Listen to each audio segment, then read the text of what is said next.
ഒരു മോള് പറയണത്, ഞാൻ കർത്താവിനോട് ഒന്നേ പറഞ്ഞുള്ളൂ, ഒരു പാപം ചെയ്ത് നിൻ്റെ മുമ്പിൽ തലയും കുമ്പിട്ട് നിൽക്കാൻ നീ എന്നെ അനുവദിക്കരുത്. എന്നാ വർത്തവനാണ് ആൾക്കാർക്ക് പറഞ്ഞു കൂട്ടണത്.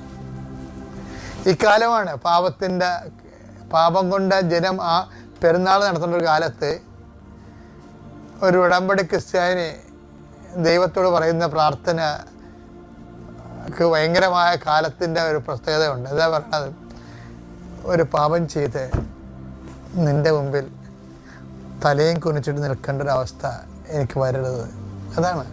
അത്രയും മനുഷ്യന്മാർ വിശുദ്ധമായിട്ട് ജീവിക്കുക. ഇപ്പം എല്ലാവരും വിചാരിക്കണേ എല്ലാവരും പറഞ്ഞു പരത്തണത് മനുഷ്യൻ മുഴുവനും ഇങ്ങനെ പിഴയാണെന്ന്. അങ്ങനൊന്നുമല്ല.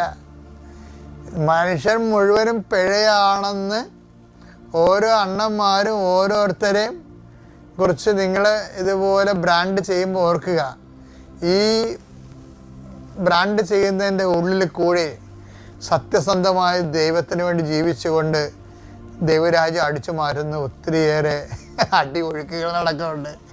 വിശുദ്ധിയുടെ അടിയൊഴുക്കുകൾ. നമ്മളൊക്കെ വിചാരിച്ചിരിക്കണം ലോകം മുഴുവൻ പോക്കാണ്, അതിനെ കുരിയാണെന്നൊക്കെ പറഞ്ഞിരിക്കുകയല്ലേ.